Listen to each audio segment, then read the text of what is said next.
I used to run every morning before work. Same route, same rhythm. There's a cemetery near my neighborhood, old quiet, tucked behind a line of pine trees. I'd cut through it to shave a few minutes off my loop. It was peaceful, in a strange way. The kind of place where you could hear your own breath echo. One morning in early October, the fog was thicker than usual. It clung to the ground like smoke, swirling around my ankles as I entered the cemetery. The air was damp and cold, and my breath came out in short, visible bursts. I remember thinking how quiet it was, no birds, no wind, just the crunch of gravel under my shoes. About halfway through, I saw her, little girl, maybe 7 or 8, standing by a grave near the path. She wore a pale blue dress, old-fashioned, with lace at the collar.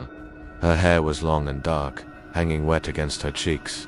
She didn't look up when I passed, just stood there, whispering something I couldn't make out.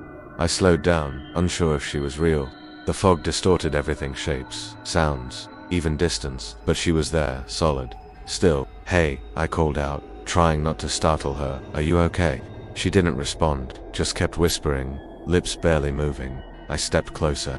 The grave she stood beside was cracked and moss-covered, the stone tilted slightly forward. I squinted at the inscription, Elizabeth Ann Holloway, born 1868, died 1876. I froze. The girl looked exactly like the photo etched into the stone. Same dress, same hair, same hollow eyes. I backed away slowly, heart pounding. I didn't know what I was seeing, but every instinct screamed at me to leave. I turned and ran, faster than I ever had, not looking back until I was out of the cemetery and halfway down the next street.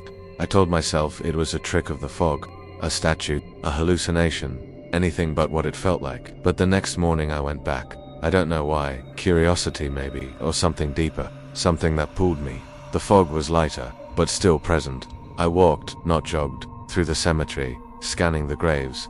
When I reached Elizabeth Holloway's plot, it was empty, no girl, just the stone, leaning forward like it had been waiting. I knelt down to look closer. The photo was faded, but the resemblance was undeniable. I touched the stone, and it was ice cold. Beneath it, the grass was damp and soft like it had been disturbed. That night, I couldn't sleep.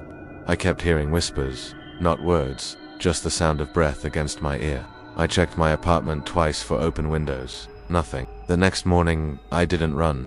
I walked to the cemetery again, drawn like a moth to flame. She was there. Same spot, same dress. This time, she looked up. Her eyes were gray. Not lifeless, but ancient. She opened her mouth, and I heard her clearly. "Help me." I stepped back. "Who are you?" She pointed to the grave. "I'm cold." I didn't know what to say. I felt like I was standing in two times at once, one foot in the present, the other in something much older. "I can't help you," I whispered. She tilted her head. "You already did." Then she vanished. Not like smoke. Not like a ghost. Just gone. One blink, and the fog swallowed her. I ran home, locked every door, and didn't sleep for days. But it didn't end there. A week later, I got a letter. No return address. Inside was a photo, black and white, grainy. It showed the cemetery, Elizabeth's grave, and me standing beside it. Only I hadn't taken it, and I hadn't told anyone.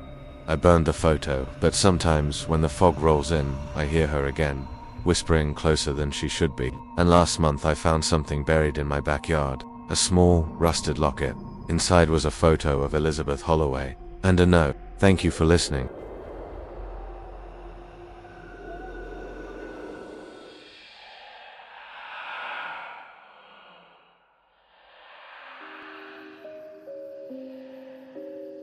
I used to work night security at a historic cemetery just outside town. It was one of those sprawling, overgrown places with crumbling statues and mausoleums, older than most buildings downtown. Peaceful, in a way, but eerie when the fog rolled in and the wind stirred the dead leaves. My partner, Ray, had been on the job longer than me. Quiet guy, reliable. He took the east side of the grounds. I took the west. We'd check in every hour by radio, make sure no one was trespassing or vandalizing anything. Most nights were uneventful, until that one shift. It was late October, just past 3 a.m. The fog was thick, and the cold had a bite to it. I was doing my usual rounds when Ray's voice crackled through the radio. "Westfield Mausoleum, something's banging inside." I paused. "You sure it's not the wind?" "No," he said. "It's rhythmic, like fists." "I'm heading over." Westfield was one of the oldest structures on the property. Big stone building, iron gate sealed shut, padlocked decades ago. No one had been buried there since the 1940s. I told Ray I'd meet him there. By the time I got close, I saw his flashlight beam cutting through the fog. He was standing at the gate, head tilted, listening. "You hear it?" he asked. I stopped beside him, and I did thud, thud, thud. 3 slow bangs, then silence, then again. It was coming from inside. Ray looked pale. I already called dispatch. They're sending someone. I stared at the gate. The lock was rusted solid. No signs of forced entry, no footprints in the dirt except ours. Could be an animal, I said, though I didn't believe it. Ray didn't answer. He just stepped closer, pressed his ear to the gate. Then he said something I'll never forget. "It's saying my name." I laughed nervously. "Come on." He turned to me, eyes wide. "It's whispering. It knows me." I was about to respond when the banging started again, louder. This time, violent, like something trying to break out. Ray stepped back, looked at me once, then said, "I'm going in." "What? You can't. It's sealed." He didn't answer, just walked around the side, toward the back of the mausoleum. I followed, calling his name, but he disappeared into the fog. I circled the building twice. No sign of him, no open doors, no broken windows, just silence. Then my radio buzzed. Static, then a whisper, not Ray's voice, something else, low, wet, like breath through water. I dropped the radio and ran back to the gate. Still locked, still sealed. Ray was gone. Backup arrived 20 minutes later.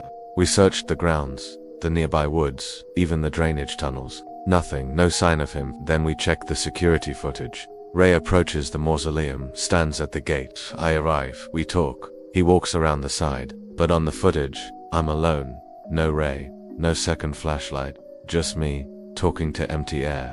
And then I walk away. The footage ends. They questioned me for hours, thought I was covering something up, but I know what I saw.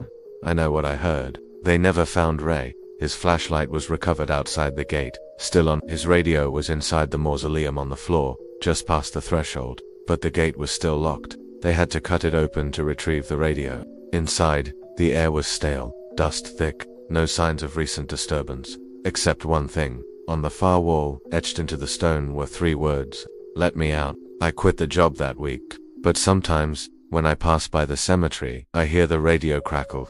And once, just once, I heard my name whispered from the fog.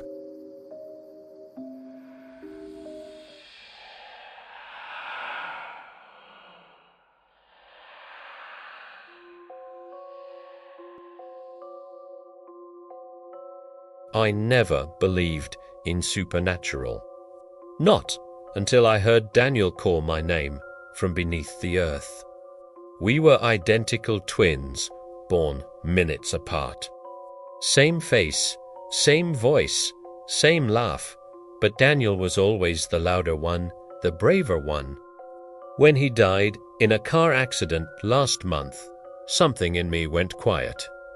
I hadn't slept properly since the funeral. 3 days after we buried him, I went back to the cemetery.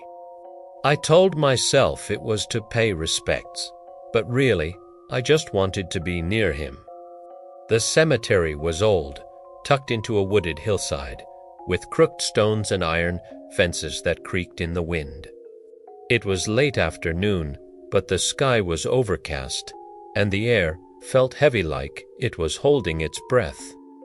Daniel's grave was near the back, under a leafless oak tree. The headstone was simple. Justinam Arsteid. I stood there for a while, hands in my pockets, trying to think of something to say. That's when I heard it. Eli, my name, whispered from behind the stone. Première phrase. It wasn't the wind. It wasn't my imagination. It was Daniel's voice. I would have recognized it anywhere. I stepped around the headstone, heart pounding. Nothing, just damp grass and the trees' twisted roots. "Daniel?" I said, barely above a whisper. Silence. I crouched down, pressed my ear to the stone. Nothing. Then I heard it again. "Eli, help me." I stumbled back. The voice was clearer this time. Desperate, muffled, like it was coming from underground. I looked around. No one else was there. The cemetery was empty. I should have left. I should have run. But I couldn't. I knelt beside the grave, placed my hand on the soil. It was warm. I don't know how long I stayed there, listening. The voice came and went, always faint, always pleading. I tried to convince myself it was grief playing tricks on me. But the warmth of the soil, the clarity of the voice, it felt real. That night, I couldn't sleep. I kept hearing Daniel's voice in my dreams, always the same words. Help me. The next morning, I went back, this time with a small shovel. I know how that sounds. I wasn't thinking clearly, I just needed to know.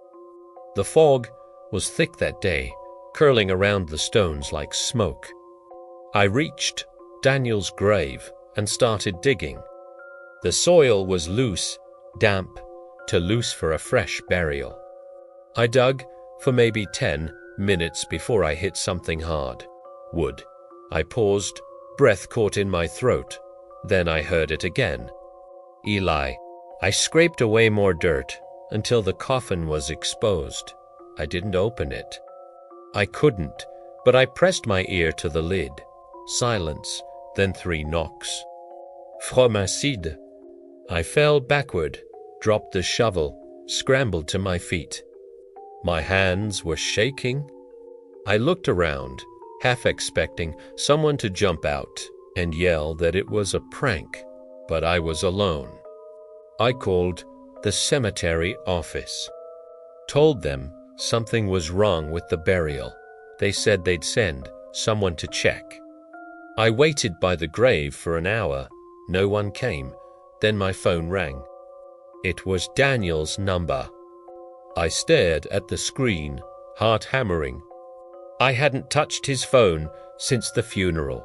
It was in a drawer at my apartment. I answered. Static, then a whisper.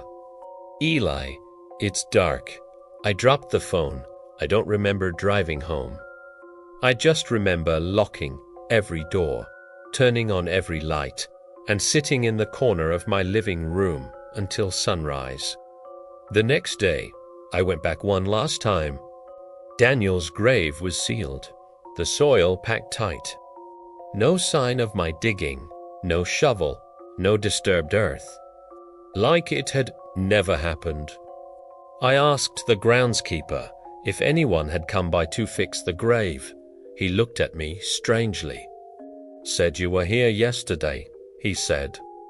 But the cameras didn't show anyone. I asked to see the footage. It showed me walking into the cemetery, standing by the grave, talking to myself, then walking away. No digging. No shovel, no knocks.